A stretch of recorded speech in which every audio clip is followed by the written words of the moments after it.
Is it time? Do you know what time it We is? should be good to go. Yes? You do know what time it is? Right now? 6:30. Okay, so we're right on time. Okay. You want to, Peyton, you want to come up? Come.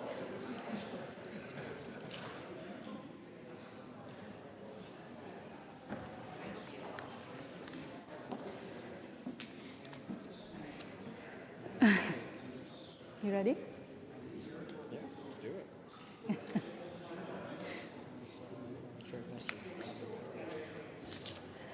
Hello, everyone. So, welcome to our Spring 2023 Supply Chain and Business Analytics speaker event. This evening, our speaker is Peyton Elder from L'Oreal. Peyton grew up in North Carolina before coming to Seton Hall University to pursue collegiate soccer and, of course, a quality education. While at Seton Hall, he received several athletic and academic awards. After graduating in 2018, Peyton began working at L'Oreal and has been there ever since, occupying several different functions within the area of supply chain. He is currently the demand planning manager at L'Oreal. I have to say this evening, I'm beaming with pride. I am so proud to say that Peyton was my student at Seton Hall, an excellent student at that. I knew he was a gem in the making, and he's never disappointed me. I really admired the way he juggled his responsibilities as a student athlete, and doing 3 very demanding internships during his time here at Seton Hall. So today, Peyton is going to talk about the beauty of supply chain, CPG, consumer packaged goods, supply chain management, through the lens of the world's largest cosmetic company, L'Oreal. As most of you know, L'Oreal is a world's beauty leader with the goal of becoming the #1 beauty tech player. For the 6th year in a row, L'Oreal has been recognized by Gartner as a leading company in supply chain for its agility, digital transformation, and performance and sustainability. Despite being a complex organization with 36 brands, 150 countries, and 88,000 employees, L'Oreal has developed itself into one of the most premier supply chain companies, especially within CPG, the consumer packaged goods industry. With that said, let us give our very own Peyton a warm Seton Hall welcome.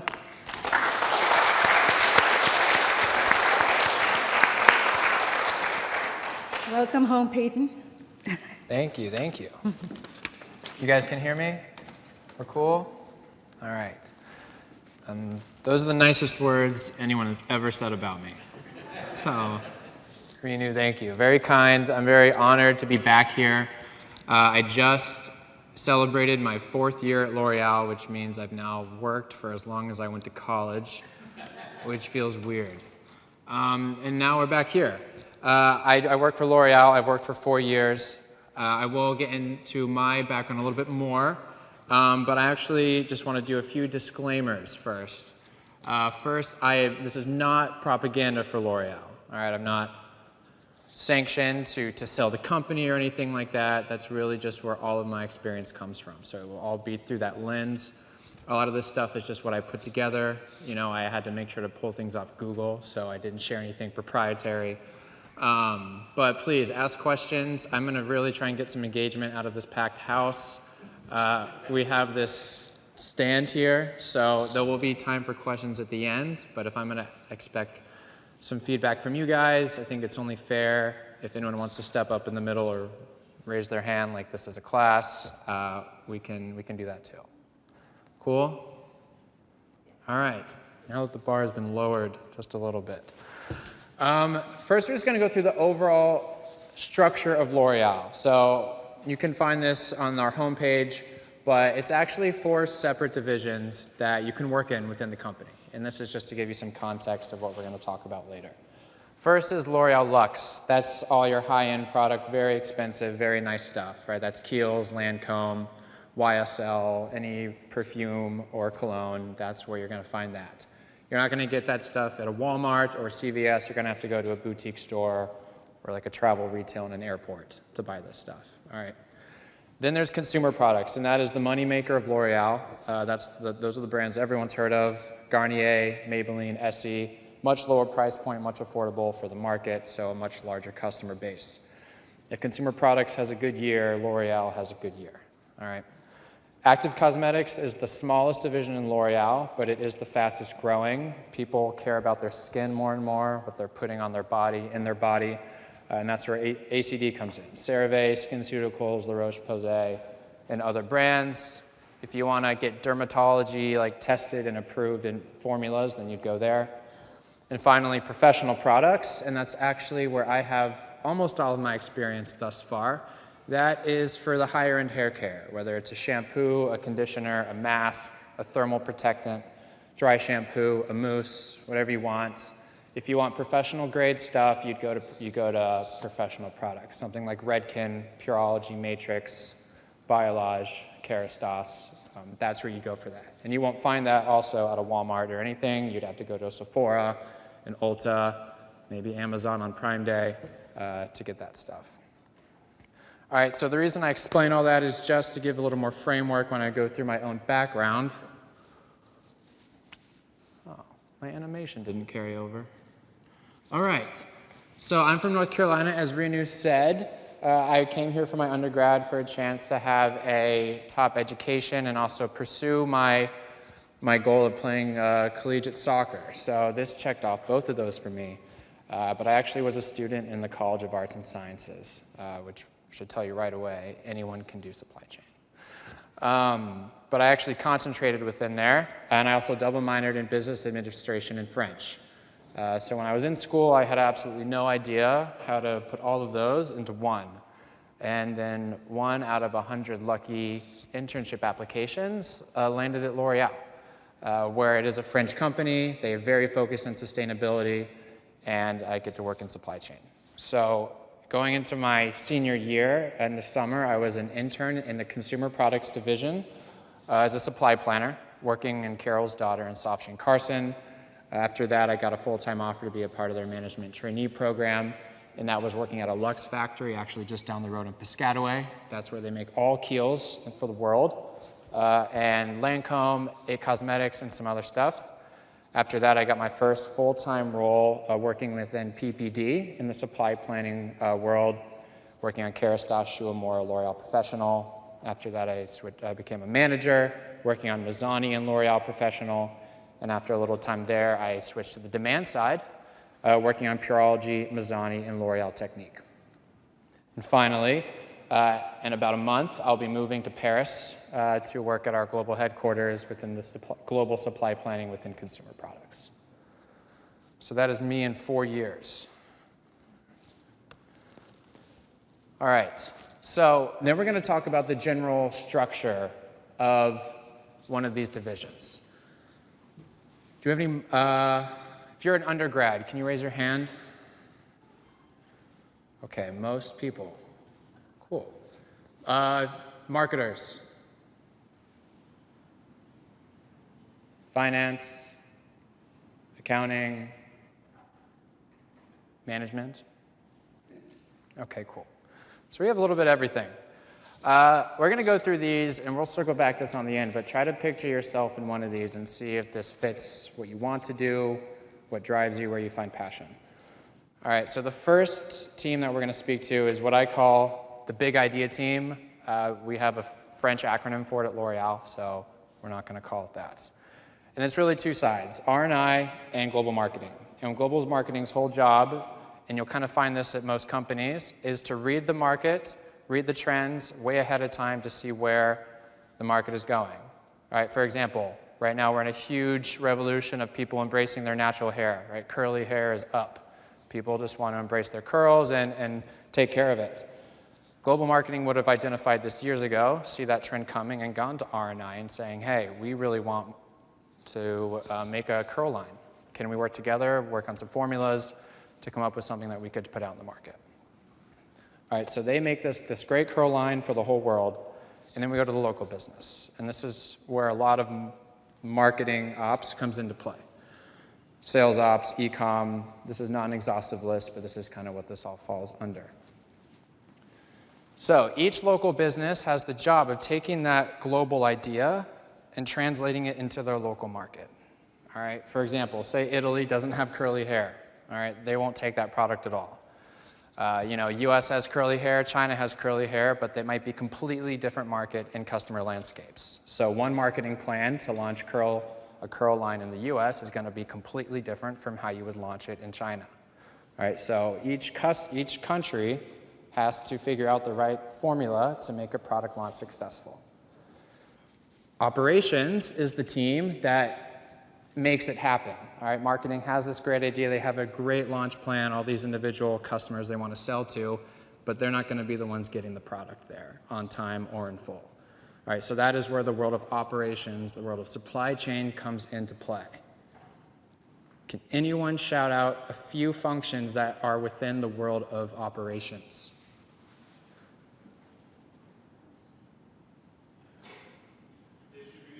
Distribution.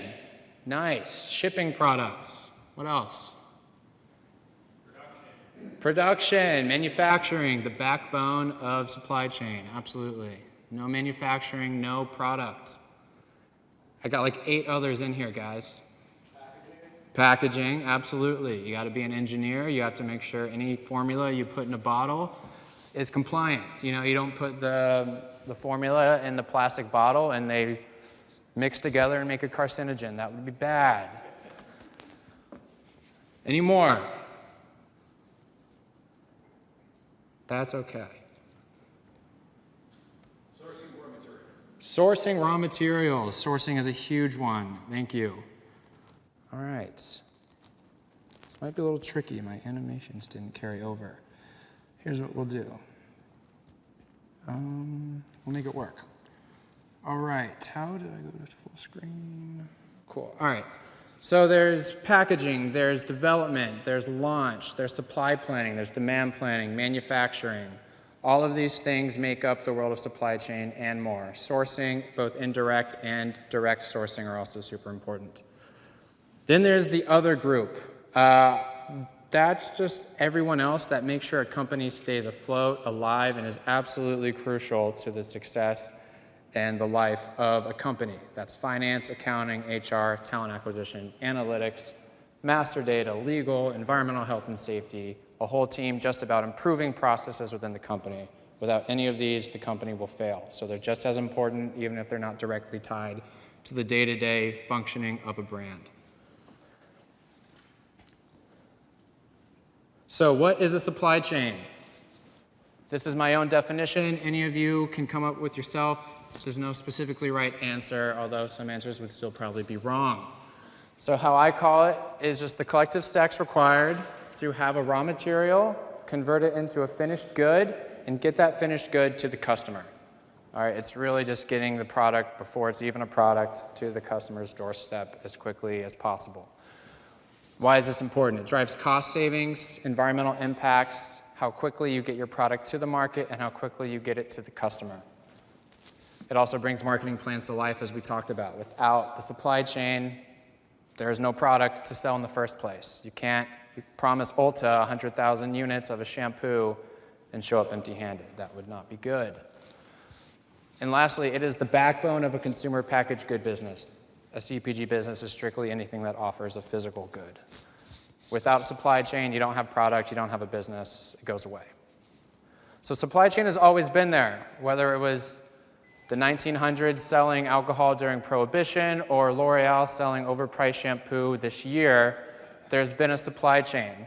But in the past, it's really just kind of been a world that people fell into when they didn't have a home specifically within the company, right? Someone needs to ship the products, someone needs to forecast, but no one wants to, it's not sexy, you know, whatever. What companies are realizing now is that it's actually a way to have a real competitive advantage over other people in your market. So now it's not just something that you have to do, it's a way you can make things better. All right. So we're going to go through a few scenarios, and I want you guys to try and... Whoa. All right, I think that's better. We're going to go through a few scenarios, and we're going to talk about some ways that you can make a company more money. All right, so say you're the general manager of a brand. You're the head of Kerastase. All right, you already have Emily Ratajkowski as your spokesperson that made you $20 million last year. You have to make $20 million more this year. How are you going to increase your profits 20% versus prior year? All right, what are some ways we can do this from a business perspective? I have some 4 big ones on the screen here that we'll go through. Anyone have, my marketers out there, can you think, would these have come to mind for you? Promotions, launches, distribution expansion, price increases. All right, those are all common levers that will be used by marketers, by finance, by a company as a whole to make more money. All right, but each of these possibilities, and of course there are more than these 4, have a downside. So say you do a promotion, right? You look at your catalog, your offering, your product offering today, and you need to make more money. Just promote it, give it a discount, drive more traffic in stores, more people buy it, great. All right, yeah, you've made a few more dollars. Unfortunately, that will actually hurt the profitability of your brand because you've now given away a product that you could have sold. All right, so in this Kiehl's promotion I have up here, if you buy $85, you get this $33 gift set. Right, so say you're the purchaser, you're the customer online, you would have spent $70, but you see this incentive to buy 85. So you spend 15 more bucks, and then you get this free gift set. So the company made 15 more dollars, but you also just lost 33 because you gave something away that you could have sold. Not only that, but you also paid to produce those products. So say the cost of goods on one of these is $5, $5 each. It's a 3-piece set. You also just lost $15 down the hole. All right, so promotions can absolutely drive business. They can drive traffic. They can be great for the success of a business, but there's a downside. Next one, launches. Launches can be great. You look at your offering, you say, all right, we're not going to promote it, so let's just launch something new incremental business, put it into the market. What's wrong with launches? They don't always succeed. You can't, sometimes you don't know how something's going to behave in the market until it gets out there. I have this picture of CNN Plus as an example of failure. Is anyone in this room familiar with what happened with CNN Plus? Let me get some hands. Nice. CNN Plus was CNN's attempt into the streaming world. They spent years of developing this software, this service. They spent $300 million on it, and then they shut it down after a month of going live. It was terrible.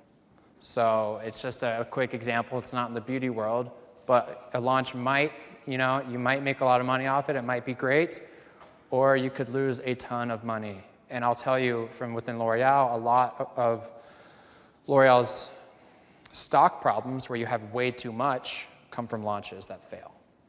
So you'll see new products on shelves all the time, but how often do they really stick and have a consistent presence in the market? It's really hard to accomplish.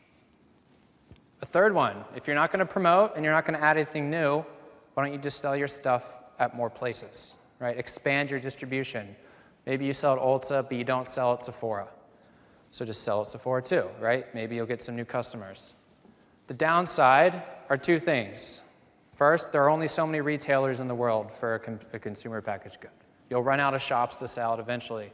So there's a finite amount of options there. The other thing is most brands, especially in the beauty world where image is everything, is every brand has a very specific image and identity. All right, you're not going to find, like we talked about earlier, you're not going to find Kiehl's in a CVS. All right, it doesn't fit. Kiehl's is a luxury product. You have to pay a lot of money for it. It doesn't make sense to sell it there. You're not going to find Kerastase at a Marshall's. So you don't want to sell things where it doesn't make sense and actually be detrimental to the identity of your brand. The other thing is cannibalization. Have you guys learned that one yet? Can anyone tell me what cannibalization is?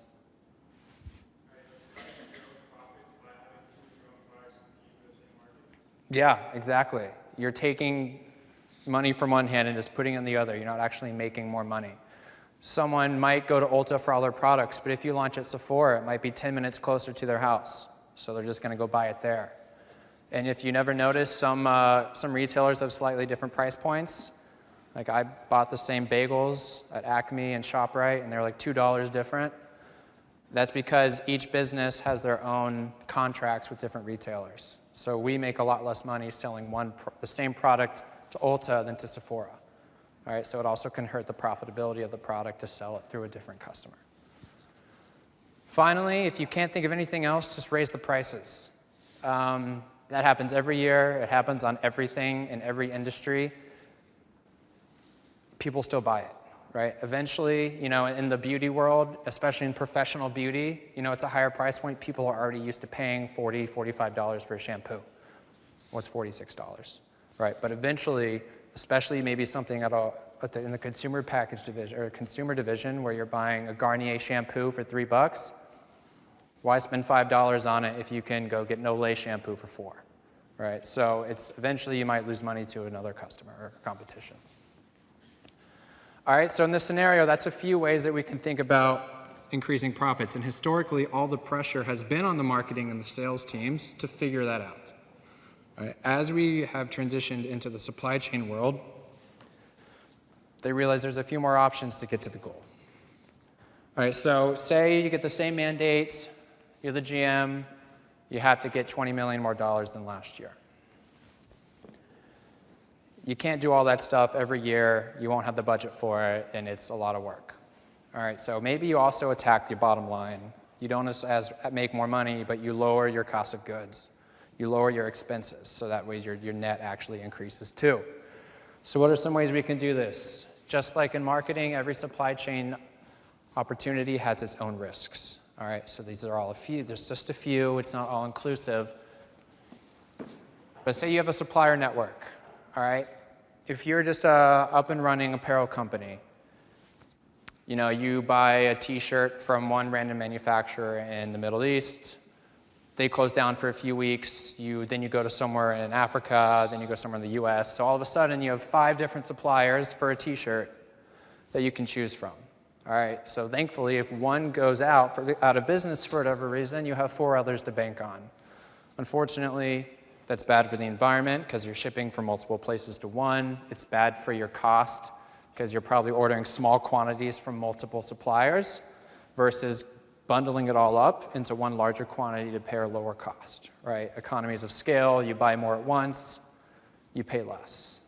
Think about Costco, right? If you go to Costco, you buy things in huge quantities, and they're super cheap. The downside, and this is where sourcing comes in, can anyone explain direct versus indirect sourcing? Or anyone know what either of them are? Yes. Direct sourcing are those components that make up the actual product, and indirect sourcing are all the other things you have to buy that support that process. Yes. Thank you. I could not have said it better myself. Anything to get the formula or the packaging or the label onto the table is direct sourcing.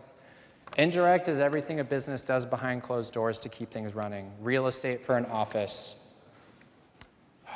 Finding models for an advertisement, right? Finding props for an advertisement. IT software for the offices, computers. If you worked from home, we were lucky enough to be given computers and monitors, right? That was all indirect sourcing. So that's one realm of supply chain a lot of people really don't know too much about. All right, the downside, so say you consolidate your supplier network, you take those 5 T-shirt of suppliers and you make them one. If that one supplier goes out of business, you're out of luck, right? Now you have nowhere to get the product and it's going to take a long time to find another one. Another one is increased batch sizes. Anyone know what a batch is? An MOQ, have we heard of that? Minimum order quantity. It's more or less the quantity of product that's made at one time at a manufacturer. All right, so I can tell you aerosols, any dry shampoo you've ever used, is made in batches of 30,000 units at one time. All right, so it's a very expensive product to make because you have to buy so much. So what you can do is you can increase your batch sizes to pay less. Just like in the supplier network example, if you make more at once, you pay less because then you can buy those components in bulk. You can negotiate a lower cost with your can supplier of a dry shampoo if you say you're going to buy 100,000 at once versus 30. All right, so you can just make more and you save more. Unfortunately, the risk here is that you make unproductive inventory, right? If you make way too much, it's just going to sit there on a shelf. It's going to collect dust. It's taking up storage space. So it's really just money down the drain. You also paid for it up front to produce it. So unless you find a way to sell it, you're never going to make that money back. And in worst case scenarios, if you make way too much, product can actually expire, and then you just have to destroy it. Because we don't want to sell bleach to a salon, and then you put expired bleach in their hair, and it catches on fire. Has happened. It's not good. So you really want to be responsible with your production. You want to make sure you're making a good amount, but not too much to where you're at risk of making unproductive stuff. All right, another option. Every brand has a profitability goal. All right, it says of all the money, say you make $100 in a whole year, you need to net that into at least $75. Right? You need to be 75% profitable of the money you made. A lot of SKUs will bring you down from that. And sorry, when I say SKUs, that just means products. What I've learned, I had no beauty experience before I worked here. None. Now I have a really good skin routine. But what I've learned is that some products are more important than the money they bring you. All right, there's a lot of business context, especially in the beauty world. So for example, red hair coloring. Not a lot of people get it, right? You don't see a lot of people going into a salon and paying $200 to get their hair dyed red, right? It's kind of like the theory in economics. 80% of your sales come from 20%, or your top 20 products. That's very true. When you think about what people go to get their hair dyed for in a salon, it's from what, platinum blonde to mahogany brown, whatever you want to call dark brown. Those are your money makers. Everything outside of that, you're really not making a lot of money. So why not just get rid of it? I have it here, but can anyone really visualize why you can't get rid of a red shade?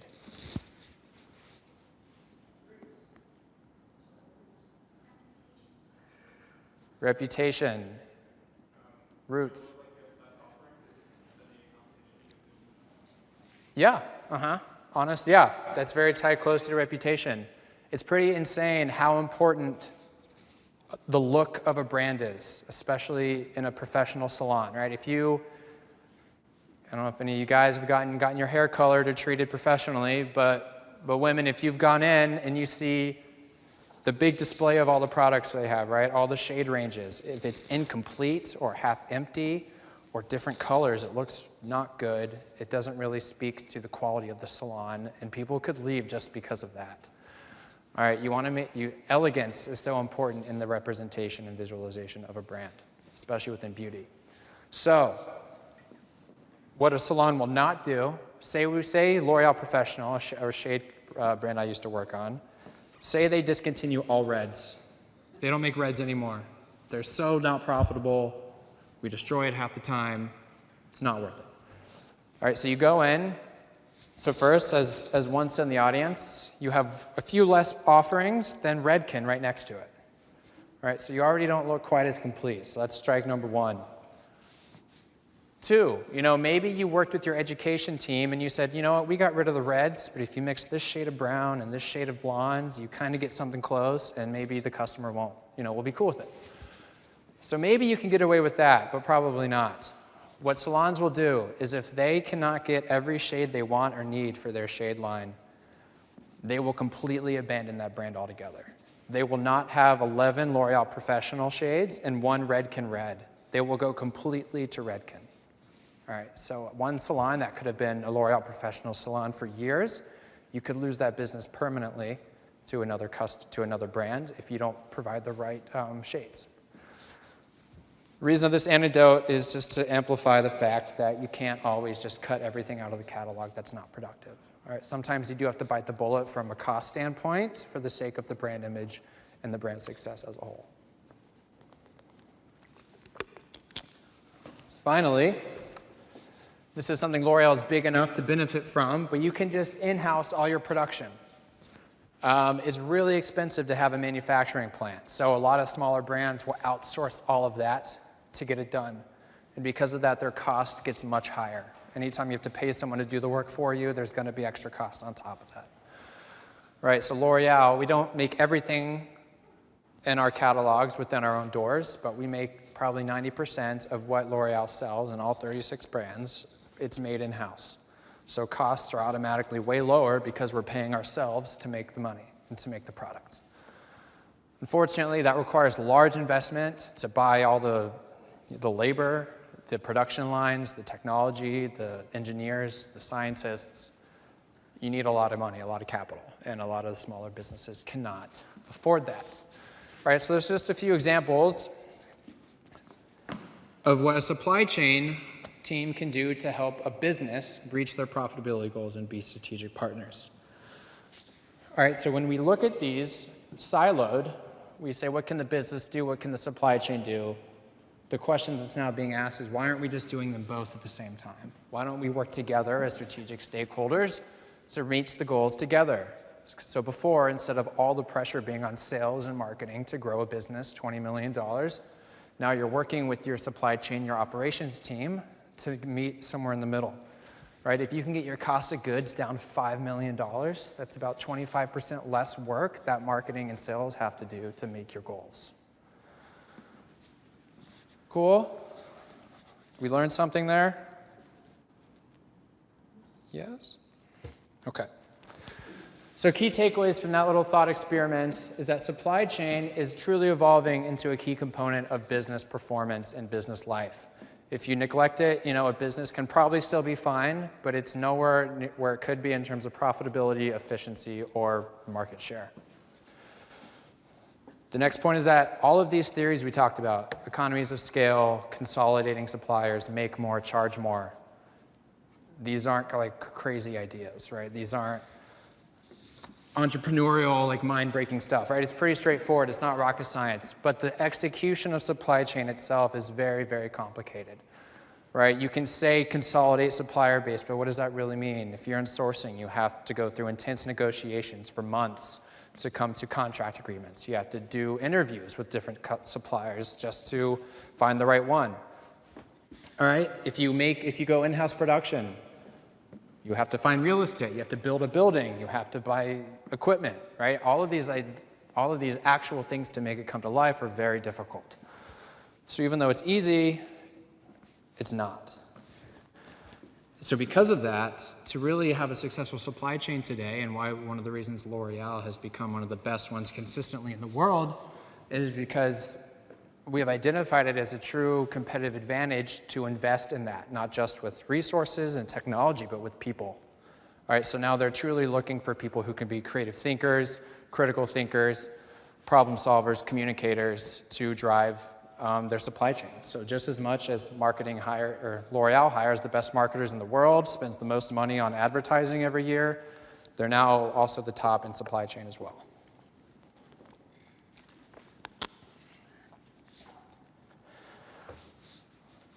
We're going to go through another little thought experiment here.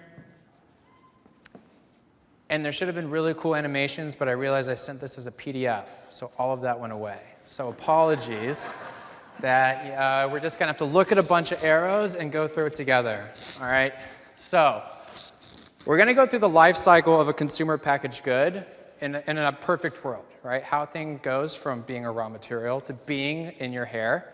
And then we'll look at what happens when something can go wrong. All right, so we start at the very top left with our flowers. There's something in Kiehl's called calendula.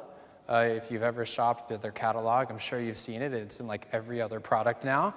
But it is a very popular, very expensive flower that's found in like one field in Egypt. So sourcing, it's very difficult to find. It's very expensive to purchase. Say you get your calendula facial toner. All right, you're very happy with it.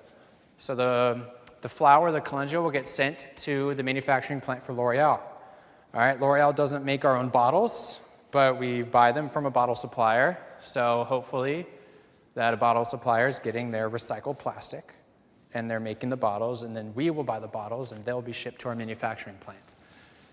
In this little sign of the L'Oreal plant, that is Florence Manufacturing in Kentucky, where all of PPD's shampoo and conditioners are made. Does anyone use Pureology here? Thank you. You paid my rent this month. Pureology is the brand I work on right now. It is one of the fastest growing within PPD, and we can't keep it in stock enough. So that's all made in Florence. All right, so you get your calendula, you get your bottles, and then they actually batch all of it, all the formulas, and these little guys, you can't see the mouse, but in those big metal things right there, those are called vessels, and that's what they make up to 1,000 tons of formula at one time. All right, so very, very large, very, very expensive. After you get the bottles and you make the formula, right, you put all the calendula, you put the water, you put all the other ingredients together in those batches, in those vessels. You combine the packaging and the raw materials in that production line. All right, once you make them, also highly recommend touring a factory if that's ever an opportunity. I think when I was here, I got to tour a Walmart distribution center. So thank you. Also very beneficial to see the factory. As I mentioned, manufacturing is the backbone of supply chain. No manufacturing, no product. So to truly understand supply chain, you need to understand what goes within the walls of a factory. So highly recommend that. And you don't have to be an engineer to do it. All right. Once again, I was an environmental studies major. So after that, it gets shipped to a distribution center, and from there, it'll ship more or less to two places. First, the globe. For L'Oreal, at least, we're a global company, right? So when I managed global supply within PPD, working on L'Oreal Professional, Kerastase, and Shuamora, we would ship to Canada, the Caribbean islands, Europe, Asia Pacific zone, pretty much anywhere you can think of. All right, so you either ship to the countries, and then they'll ship to the customers, whether that's in a store, it gets shipped direct to consumer, or you can get a service done at a salon, right? The other option is you sell to an account. If you're selling locally, you're going to sell to a customer to sell it for you. Unless L'Oreal is selling it through their own .com website, like Pureology.com, we're going to sell it to someone else to do it for us. Amazon, Ulta, Sephora, Sally's, any beauty thing, salon-centric, that's where we'll sell it. And at that point, it will also go to the end consumer. All right, not complicated stuff, pretty straightforward, but what really gets interesting is when things go wrong. So we have our calendula, we have our nice flower field in Egypt, and all of a sudden lightning strikes and it burns down. Oh no, because we decided to consolidate our supplier network to save money, we took the risk that nothing bad would happen. And of course it did. When I first started at L'Oreal, someone that's been working there for a long time told me on Thanksgiving Eve, they had a launch that had no wiggle room to be late, and a turkey flew through the windshield of the 18-wheeler delivering the product. I tell that story to amplify the fact that a lightning strike is not the craziest thing to disrupt a supply chain. All right, so truly any world event can really have a drastic impact on the world. When that huge boat got stuck in the canal, I'm blanking on the name or exactly where, that hurt. We felt that. You can only tell your marketing team it's stuck behind a boat so many times before they get mad at you. That's the other thing in supply chain. If you don't like giving bad news, don't do it. It's not for the faint of heart. So, we had the yellow line, the yellow arrows that we had before for the product flow, right? We also have these brown arrows for communication flow, because that is just as important, if not more so, than the delay and the issue itself. If it's not properly, concisely, efficiently communicated, no one can do anything about it. All right, so the calendula burnt to a crisp. We don't have another supplier. We're going to be out of stock for 6 months. All right, best case scenario. So what do? Sourcing will actually tell manufacturing immediately, All right, they'll say, hey, we don't have any form, we can't give you this flour. Figure something out. Like, we're going to try and find another supplier. In the meantime, you guys need to try and find some creative solutions. All right? So even though the bottles are still good, there's no issue with the plastic. We have the bottles, but we don't have anything for the formula. So what L'Oreal will do is something called dépannage, just a French term for help, pretty much. They'll pretty much just send an SOS out to their network of manufacturing plants and say, please, does anybody have some calendula that we could borrow and use? And if a plant, say we have a plant in Burgos, Spain, if they have some calendula, they'll say, yeah, we'll ship it to you. Great, problem solved, we can keep producing as long as they give you enough to cover that 6-month gap. Say they need it themselves, though, or they don't have any, they can't spare to give it up, then dépannage is really not an option. All right, so no one can help you, there's no calendula to be found. What can we do? All right, then manufacturing will try and start to get creative. They'll call R&I, and they'll say, hey, we don't have the calendula we need for this formula for 6 months. Can we do something with the formula? Can we replace it? Can we add or subtract different parts of it to still make the product usable without being a danger or being not desirable to the customer? If they can find some sort of wiggle room, if packaging signs off on it, because that will require testing to make sure the packaging is compatible. If legal signs off on it, if marketing signs off on the new smell or whatever, because that's just as important, right? Then great. But if any of those things become a blocking point, then reformulation is not an option either. And at that point, you can still, there are 1,000 other creative solutions you can come up with, but in this example, there's not. So you're done. You can't produce the formula, so big X in the batching. You don't have the formula, so you can't do the line production, combining it with the packaging, and there's nothing to ship to a distribution center, which means there's nothing to ship to the globe, and there's nothing to ship to the salons or to the retailers to sell the product. All right, so that is more or less a quick example of one way one random thing can completely disrupt a supply chain and lose the company money. To not end this example on a sad note, we'll give some silver lining to this situation. All right, so at the same time, sourcing is sending that communication to manufacturing, saying, heads up, you don't have any more calendula on the way. They're also going to reach out to supply, and this is where I have the most experience in my career, being a supply planner. Because supply is really the mediator between the business world and operations.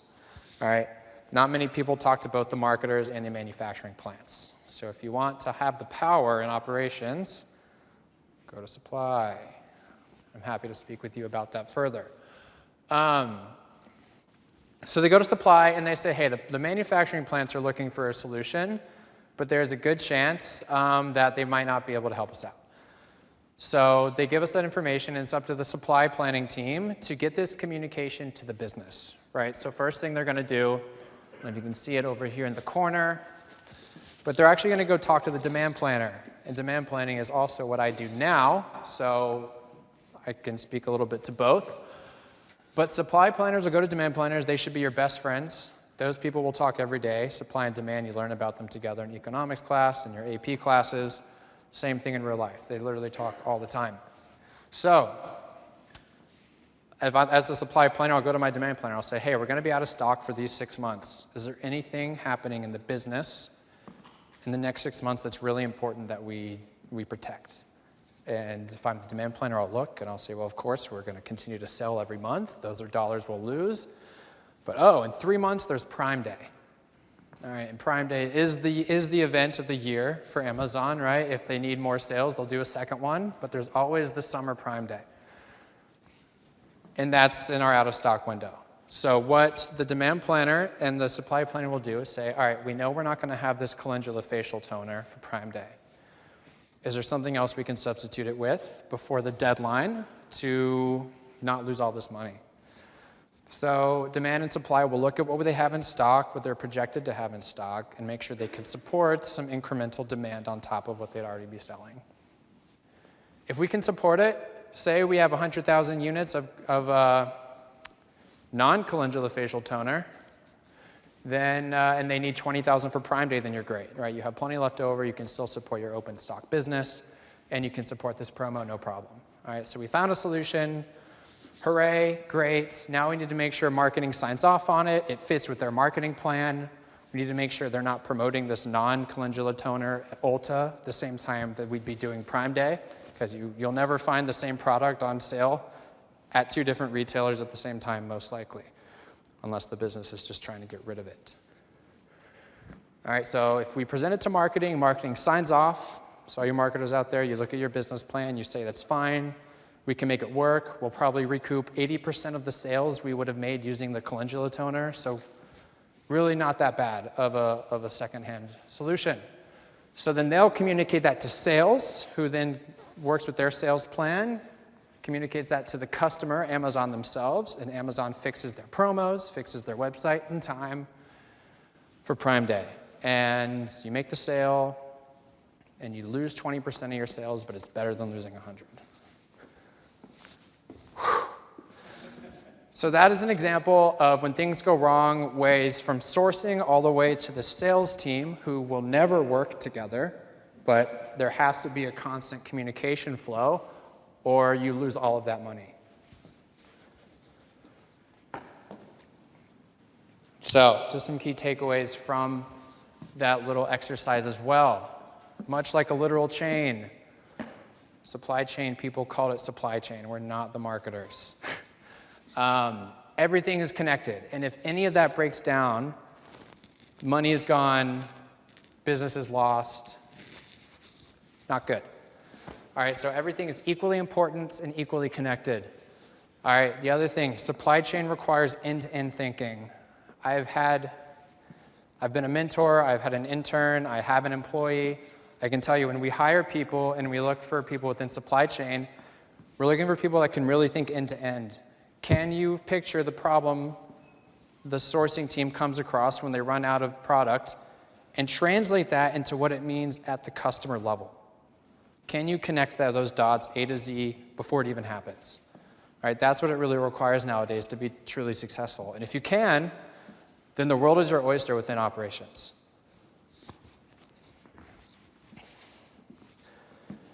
Lastly, not many schools, except maybe the biggest ones, have a supply chain program specifically, right? And there probably shouldn't be a specific program for sourcing, for packaging, for supply planning, demand planning. There are classes, but there really doesn't need to be, specific technical skills that need to be taught. And that's because the most important ones are the interpersonal skills, the soft skills that can translate through all different parts of the supply chain. All right, we've talked about a lot of them already. Can you plan proactively? Can you think creatively about solutions? Can you communicate quickly and efficiently? Can you tailor communications? Because sourcing and the manufacturing, if you're the supply planner, they'll give it to you, all the facts. They'll say, you're in trouble, there's none of this product, good luck, 6 months of nothing. If you say those words word for word to marketing, the world will explode. All right, you need to be able to take information and tailor it into a narrative that is effective and efficient, but it doesn't also set all the alarms off. The other thing is that you're a problem solver. If you just tell marketing they're out of product, that helps nobody, and that's not good. My very first presentation, I told my marketer we were going to be out of stock for about 2 months on a shoe launch SKU, and she said, why? And I said, I don't know. I just know that we're going to be out. The first thing my boss told me afterwards is, good job communicating the risk, but you didn't come with a solution. You didn't even know why. All right, so you really need to make sure you're not just bringing information to the table, especially when it's not positive. You need to bring solutions as well. All right, so that's really it for those thoughts experiments. To wrap up with some final thoughts here, we talked a lot about the big idea team and all those different sections at the beginning, all right? So as an undergrad, and I talked to just a few people before, they're telling me they're majors, and I asked why. I think the why is super important. When I was in college, I studied environmental studies because it was the only class in high school I didn't hate. Not a good reason for why I'd want to work in it, full time, but At least I cared.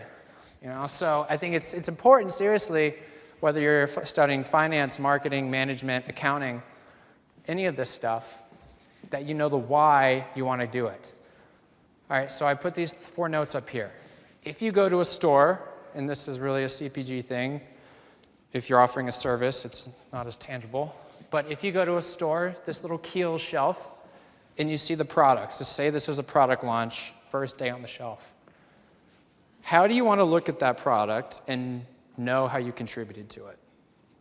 All right, if you're the big idea team, if you're R&I, if you're global marketing, do you want to say, I came up with this idea myself. Like, this is my idea. I conceptualized this innovation. All right, I know exactly what's in the formula. I know the scents. I know 5 parts water, 2 parts calendula, whatever. Is that what you want your impact to be to the product? Do you want to be the local business? Do you want to be the one that actually brought it to life? Do you want to be the one to negotiate with Ulta to give you 10 shelves instead of 5, and 4 facings and depths of 4 in the shelves instead of 2? All right, do you want to be the one to actually give that idea a shape? Do you want to be in operations? Do you want to be the ones that actually made it happen, that you can look on the shelf, and depending where you are in the supply chain world, you can say, I know where that cap came from. I know where all the formula came from. I know how much the packaging costs. I know where it was produced. I know where it ships to. I know how much we ship it for. And I know exactly how it got to that shelf itself. All right, or lastly, do you want to be what I call the other group? As I said, just as important, not in the day-to-day functionality of getting product on a shelf or coming up with a product idea, but absolutely crucial to keeping everybody on board, everybody above the water in terms of governance, giving support, and keeping everything together. Without those people, the idea is just an idea. All right, so it's just as important. You might not have anything specific to do with the physical good itself, but without you, it's not there in the first place. All right, and if you can ask yourself that kind of question as you're going through your classes, your internships, as you're applying for, I'm sure, thousands of internships, think about what actually will give you some sort of fulfillment. Because if I was just doing supply chain and I didn't care about sustainability, or I didn't care about French, French culture and the French language, L'Oreal would just be another place to send me a paycheck, right? But because I've kind of been able to find a home, and I've been very fortunate to do so, I've also found a big passion for supply chain itself. All right, so just keep that in the back of your minds. Number 2, the supply chain is a very, very complex world. It might be a little small, but I relisted all of those, and you can see it now, all those different steps within supply chain.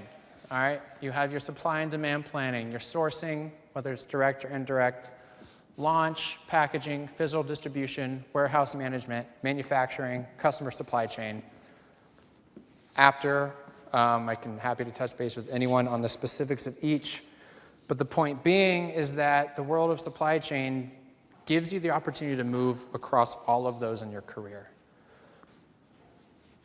You could start in physical distribution. You could work in a warehouse for 2 years and then go to corporate and be a supply planner. And then you can go to sourcing, and then you can work externally with vendors all over the world. And then you can go back to demand planning, and you can work on forecasting and reading a market and learning how to really speak in dollars instead of units. All right, it gives you all the options in the world without pigeonholing yourself into one specific function for your entire life. So just keep that in mind.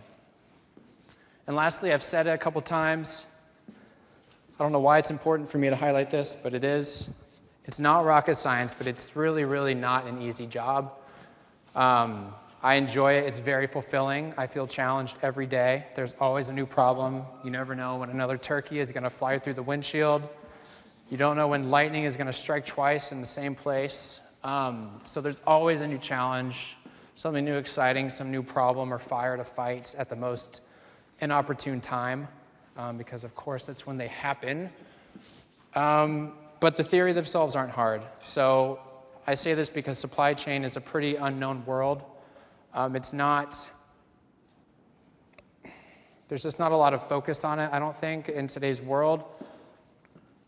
But if you think about a career within supply chain, it's not hard to get into. But if you don't have the skills or the interpersonal skills and the determination to dive into it and really go after and give it your all, then you probably won't succeed.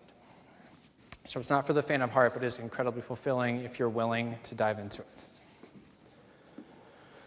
So with that, thank you so much. That's what I had for you guys. I hope you learned at least one thing. And yeah, it's been an honor. Thank you.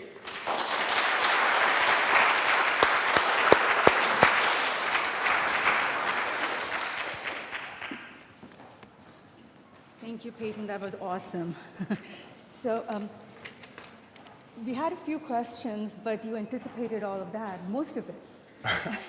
So Christian from chat said, how do you handle a situation when there's a delay in shipment and you're not able to fulfill products?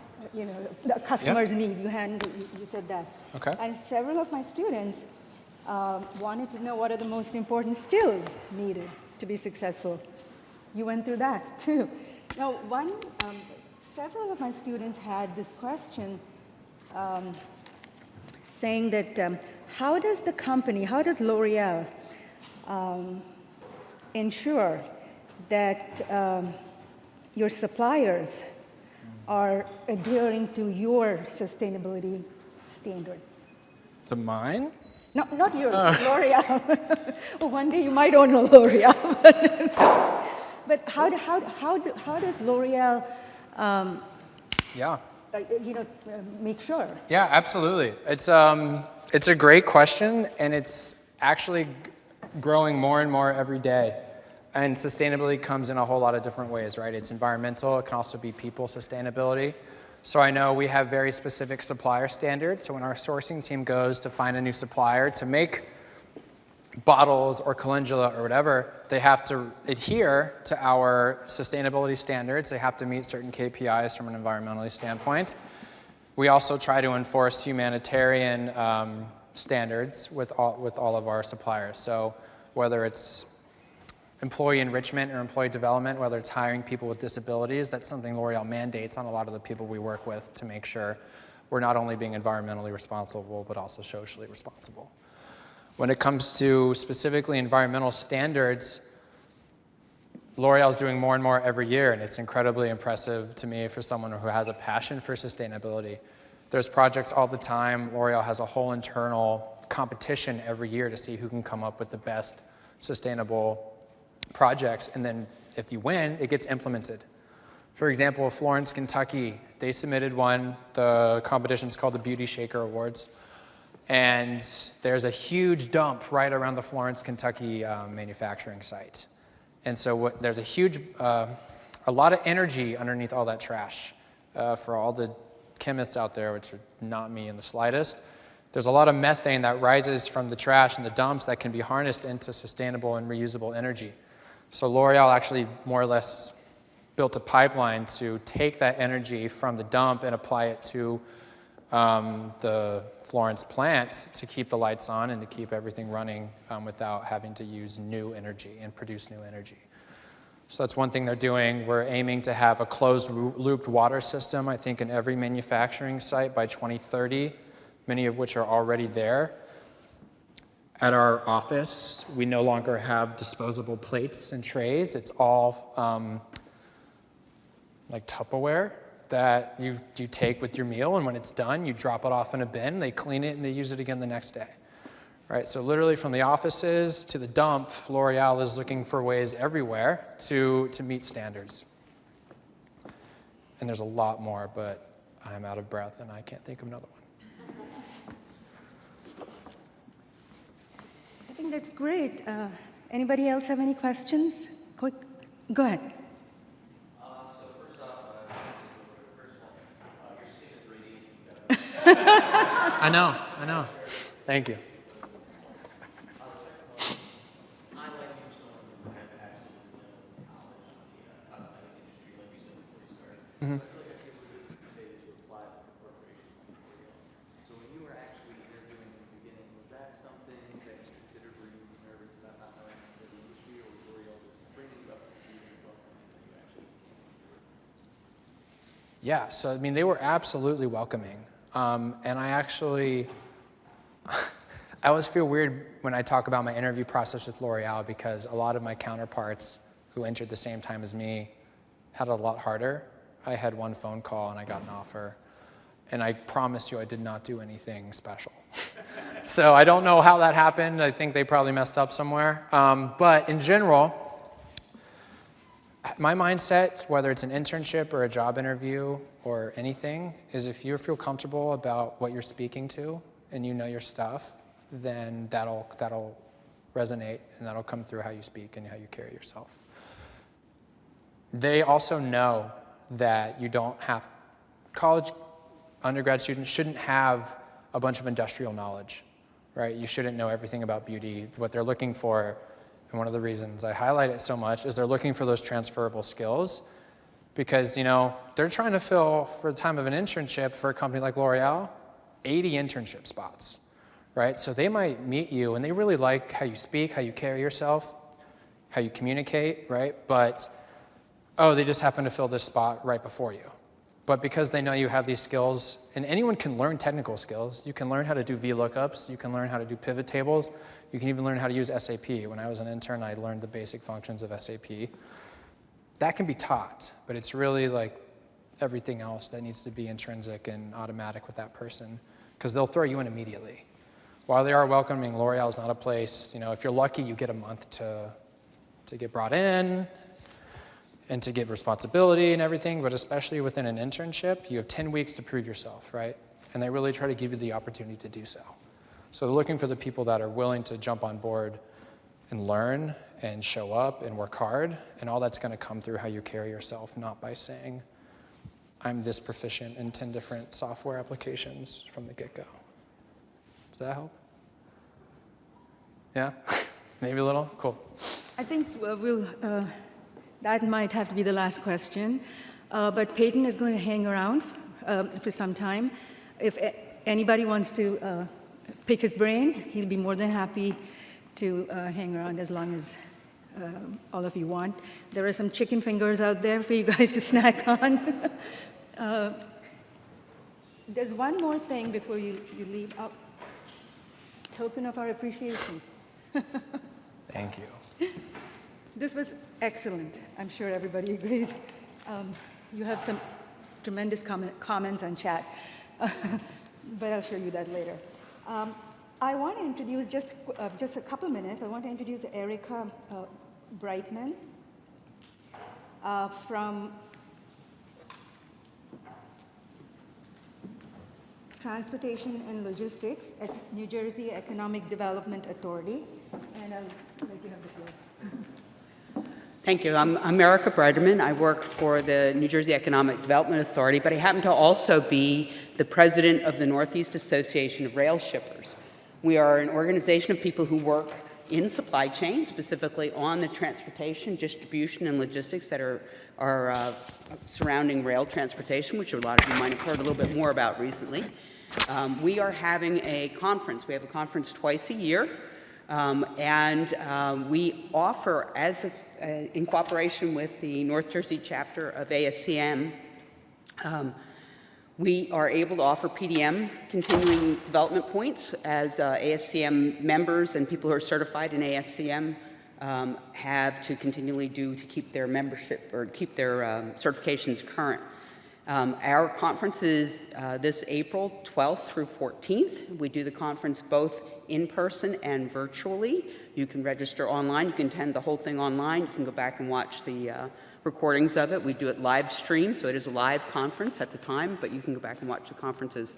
As part of our cooperation with ASCM and the local chapters here, we offer students free registration.